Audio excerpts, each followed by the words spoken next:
अफसोस इस बात का है कि प्राइम मिनिस्टर ऑफ इंडिया जो बार बार इस बात का दावा करते हैं कि ये पूरा मुल्क मेरा परिवार है, तो हमारा सवाल है प्राइम मिनिस्टर साहब से, क्या मणिपुर आपके परिवार में आता है या नहीं आता है, इसका जवाब दें। हमें हमारा हक स्टेटहुड क्यों वापस नहीं दिया जा रहा। हम तो शुक्रगुजार हैं सुप्रीम कोर्ट के, जिनकी डायरेक्शन के तहत यहाँ पे इलेक्शंस हुए, वरना सरकार की तो मंशा शायद इलेक्शन कराना भी नहीं था। गांधी जी ने बार बार पार्लियामेंट के अंदर और पार्लियामेंट के बाहर अपने खदशात का इजहार किया कि अडानी जाके उधर उसका प्रदर्शन किया, लेकिन जैसा कि आपने देखा कि हमें रास्ते में ही रोका गया और हमें आगे नहीं जाने दिया। जो था वो पूरे मुल्क में कांग्रेस वर्कर्स ने किया और अपना जो रोष था वो राजभवन जाके उधर उसका प्रदर्शन किया, लेकिन जैसा कि आपने देखा कि हमें रास्ते में ही रोका गया और हमें आगे नहीं जाने दिया गया।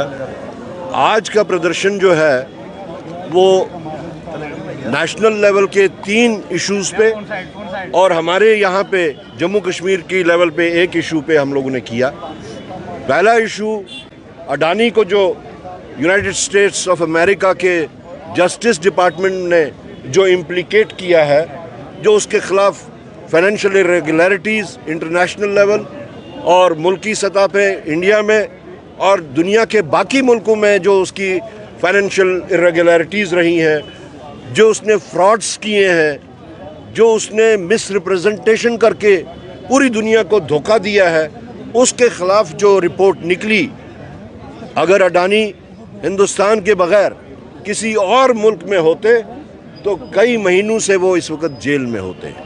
लेकिन अफसोस की बात ये है कि अडानी अभी इंडिया में है और बावजूद इसके कि हमारे वैसे कानून हैं जिसके तहत वो गिरफ्तार हो सकते हैं, अभी तक उनको गिरफ्तार नहीं किया जा रहा है। और ये ख़तरा बन गया है पूरी मुल्क की मईशत के लिए, इकॉनमी के लिए, पूरी मुल्क के जो हमारी छोटी छोटी इन्वेस्टमेंट्स होते हैं, छोटे इन्वेस्टर्स के लिए, हमारी जो मुल्क में रोज़ बरोज़ अनएम्प्लॉयमेंट बढ़ रही है, उसके लिए इसका एक कैस्केडिंग इफ़ेक्ट पूरे मुल्क के हालात पे पड़ सकता है, जिसके वास्ते राहुल गांधी जी ने बार बार पार्लियामेंट के अंदर और पार्लियामेंट के बाहर अपने खदशात का इजहार किया और उसी लिए हम जोर दे रहे हैं पूरे मुल्क में कि अडानी को गिरफ्तार किया जाए। ये एक इशू था। दूसरा इशू मणिपुर में आप देख रहे हैं कि पिछले कई महीनों से 1 साल से ज़्यादा हो गया कि वहाँ पे नस्ली फसादात हो रहे हैं। ऐसा लगता है जैसे कि मौजूदा सरकार उस नस्ली फसाद को हवा दे रही है। उस नस्ली फसाद को हवा देने का हम इसलिए कह रहे हैं क्योंकि वो उसको कंट्रोल नहीं कर रहे हैं, न ही उनकी मंशा है उसको कंट्रोल करना। शायद वो एक साइड के सेक्शन ऑफ सोसाइटी को शायद वो हवा दे रहे हैं। और अफसोस इस बात का है कि प्राइम मिनिस्टर ऑफ इंडिया जो बार बार इस बात का दावा करते हैं कि ये पूरा मुल्क मेरा परिवार है, तो हमारा सवाल है प्राइम मिनिस्टर साहब से, क्या मणिपुर आपके परिवार में आता है या नहीं आता है, इसका जवाब दें। क्या बहैसियत प्राइम मिनिस्टर आपको वहाँ उनकी मालो जान की हिफाजत की जिम्मेदारी है या नहीं है? अगर है तो ये वहाँ पे मौतें क्यों कंटिन्यूसली हो रही हैं? अगर नहीं है तो आपको वज़ीर आज़म की कुर्सी पे बैठने का कोई हक नहीं बनता। तीसरा मुद्दा जो कल ही आपने देखा कि वज़ीर आज़म शायद उस वक़्त वहीं पे थे, उनके सामने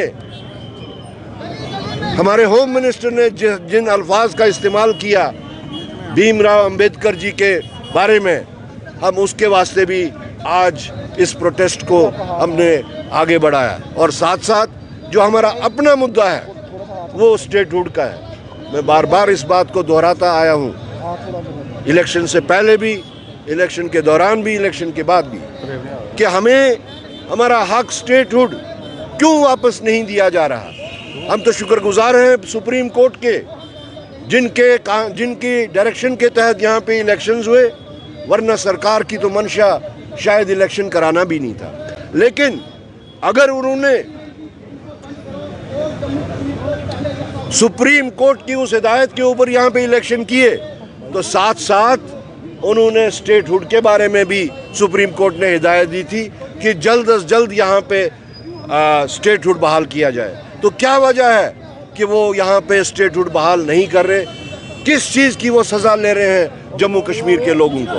इन तमाम जो यहाँ पे आप मुश्किलात और परेशानियाँ देख रहे हैं, चाहे वो स्टेटहुड ना हो, चाहे वो बिजनेस रूल्स का ना हो, इसकी डायरेक्ट कैजुअलिटी अगर जो है वो यहाँ के गरीब आवाम है। आप देख रहे हैं दफ्तरों में कोई काम नहीं, इतना कन्फ्यूजन है, अफसरों को ये नहीं पता कि वो गवर्नर के, वो लेफ्टिनेंट गवर्नर के अंडर आते हैं या वो चीफ मिनिस्टर की एडमिनिस्ट्रेशन के तहत आ रहे हैं। और ब्यूरोक्रेसी भी इसका नाजायज़ फ़ायदा उठा रही है। कुछ लोग जायज़ तरीके से, कुछ लोग नाजायज़ तरीके से लोगों की इस मुश्किलात को बढ़ावा दे रहे हैं। तो हमारा डिमांड है गवर्नमेंट ऑफ इंडिया से, प्राइम मिनिस्टर से, होम मिनिस्टर से कि जो वादे आपने बार बार कहे हैं, या तो आप ये कहिए कि जैसे पहले आपने जुमले कहे थे वैसा ही ये एक जुमला है, वरना अगर जुमला नहीं है, अगर आपकी कमिटमेंट है पार्लियामेंट के अंदर, पार्लियामेंट से बाहर, जम्मू कश्मीर की ज़मीन पे भी आपने ये वादे दिए हैं, तो क्या वजह है कि आप वो